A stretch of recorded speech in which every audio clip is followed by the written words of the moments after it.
Hello guys and welcome back to a new Dead Cells video. Today we are going to be playing, well, Dead Cells obviously. Continuing on our journey to find out the best build that there ever was to exist in Dead Cells.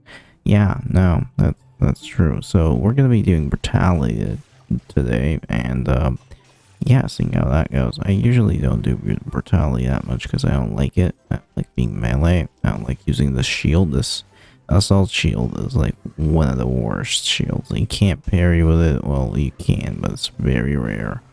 I don't like it, and speedrunners usually use it because you can dash charge pretty quickly through most of the map, but you can't parry with it, which makes it this shield in my eyes really bad. And also just pushing away enemies makes it so that they attack faster, so you have less time to dodge overall. That's why I don't like the shield, but unfortunately we are stuck with it until we get a better one. Now we do have currently the Assassin's Dagger, although its backstab damage is pretty niche. It's rarely useful in the biomes that we are going to be going with.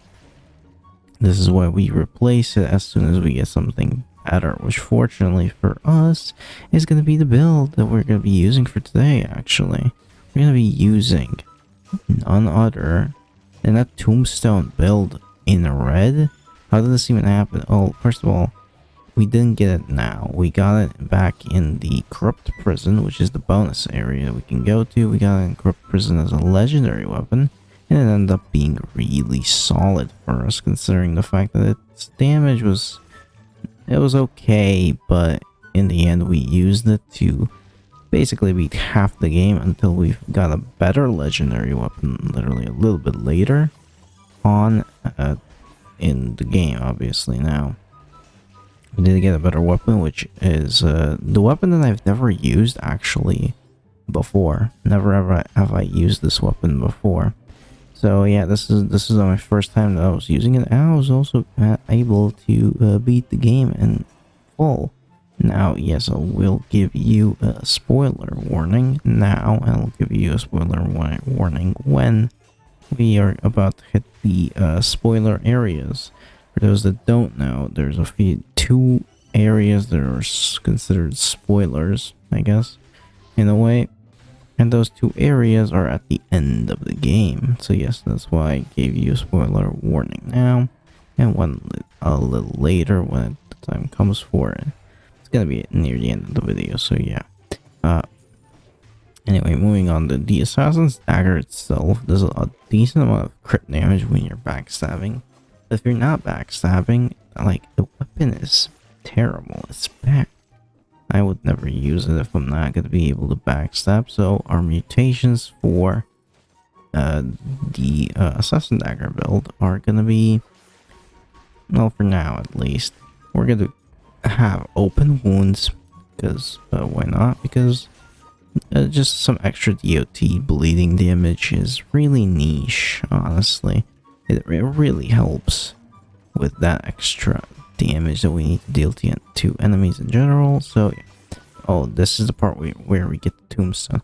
Tombstone is really actually pretty good.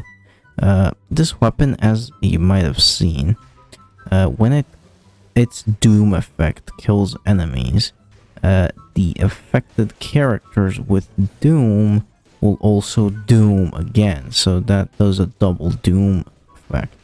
Meaning that basically we have a double doom effect happening every time we get like a kill with the third hit of the weapon.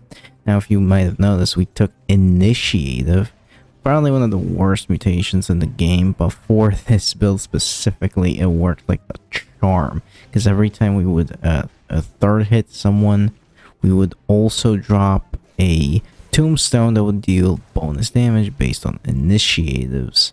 Well, based on our brutality's rank in general, but based on initiative, because it also does bonus damage based if we just have initiative on, right? So yeah, it worked like it just worked like a charm. The build was pretty solid, dealt a lot of damage, but especially AoE damage. Now, the reason why we went ramparts this time is because we wanted to get to the food shop. And yeah, we were kind of low. Like if you saw our HP, we were like 20% HP, and then we also took a curse, so now we're just kind of like running around the map trying to not die, considering the fact that we are cursed. And then after we cleared the curse, finally, that was a close call as well. After we finally cleared the curse, we moved and got another curse. That's original, but we managed to insta clear it right here actually, because we hit a bat which doomed the entire screen actually, which is pretty satisfying to watch. This is why I love the tombstone as a weapon, because the weapon itself is so satisfying, and it does a decent amount of damage that we shouldn't really particularly be afraid of it. Now, our first boss fight happened to be against the concierge, but since we had such good buffs with us, we were able to just kick his ass. I guess that's probably the best way I can describe this battle. I mean, honestly, if we look at it from the concierge's perspective, like it took a while for us to get him, but once we got him, like that was it. Like it was like game over at that point. The tombstone itself doesn't do enough damage to bosses. We were also about to die to him, but unfortunately for me, I was ready to dodge every single one of his moves, and at the end I just chucked the door at him, and that was all she wrote. Did that, and that was it. Finished him off. We didn't flawless him, unfortunately, but still. Now this is one of the places where I would never go, but fortunately one build excels at this place, and it's a tombstone build. How original. Tombstone builds usually do well in clustered areas. Stealth Village is nothing less and short of a clustered area. It just gives such a big ass cluster that all Tombstone's third hit will 99% of the time be a giant AoE. Now, the Stealth Village doesn't have enough interesting gameplay to cover. That's when we move to the what is this, Undying Shores, I think. Undying Shores, probably an area that I would never go to as well, because then I have to go to the Mycelium, and if I don't have a good shield for the Mycelium, I don't think I can beat it. But we do end up getting a better shield than we currently have. Now, the better shield that I'm talking about is going to be the Frontline shield. Frontline shield increases damage when you parry melee attacks. So parrying melee attacks gives us more damage, and to be precise, 50% more damage. That's how much it gives us. Now, for someone that has fought the Scarecrow, flawless him a bunch, also beat him with a cursed sword as well. I haven't beat the game with a cursed sword yet, but I've beaten the Scarecrow with a cursed sword. It's inevitable that this guy is pretty tough if you don't actually know what you're doing. But if you do know what you're doing, then I'll be it. I'll be it if you can't beat him, basically. He's pretty simple. Now, in this clip where I'm going to be fighting the Scarecrow, you can see that there's a few stuff that we do. We throw our turrets down and wait for him to start fighting us. And now we just kind of like sit here and wait for parries. And that's it. That's why we also took what doesn't kill me. Because what doesn't kill me also heals me whenever I parry a melee attack. So, yeah. It's pretty simple. Just parry him and that's it. He can't do anything about it. Like, once you get hit, like, just try recovering. That's all you need to do. Like, and if you don't parry well enough, try dodging and rolling. Like, he doesn't stop attacking. His whole deal is that he just keeps going. He keeps going. He does not stop at all. Now, yes, if you have been playing Dead Souls at all, and you do know how the game functions, beating the Mycelium boss does not actually let us just go to the Hand of the King. We have to beat the other floor, but the other floor, unfortunately, was too boring. Like, I didn't have any fun playing the floor.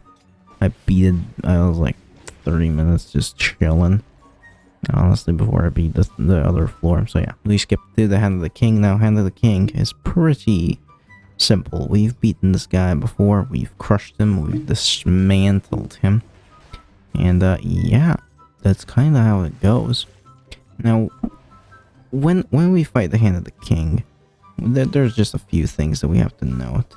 He is pretty strong if you don't dodge him properly, but if we do, he's no match for us. Frontline shield also helped us, and the weapon that we have, the Panakacho, or however you want to call it, is pretty strong. Now this is my final spoiler warning for those that made it to this part. This is my final spoiler warning for you. The next areas are spoilers, so watch with caution, I guess.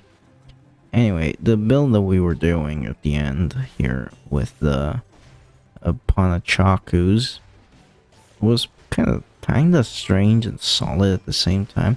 The Panachaku, this one specifically that we had, did something very strange, and the strangest things that it did was the fact that it gave 100% damage to enemies covered in burning oil while also applying fire and oil on its own, so you didn't have to get any buffs. It was solid, and then had a 60% more damage to bleeding targets, which we had open wounds for, meaning that we were pretty much set for success from the beginning. Now, when it comes to just in general how this build works, it does not function very well, because it's not like a build that was making to work well. It was just a build that I got randomly in a normal game, and well, that's the end of that. It did work really well, and we did manage to beat the final boss. Unfortunately, we did not flawless the final boss, but that's besides the point. This build was pretty strong, and it carried us all the way to the end. So yeah, naturally, I'm gonna be very happy about it. Besides the whole point that we are... besides the whole point that we are trying to beat Dead Cells using weird and wacky builds, especially brutality builds, besides the whole point of us trying to beat the game, we also managed to stumble across weird builds. But anyways, guys, thank you guys so much for watching this video. I hope you enjoyed it, and if you did, leave a like, subscribe to the channel. I don't know what else you can do. And you can leave down in the comments if you have any build suggestions. If not, then I'll be doing my own builds. And yeah, thanks.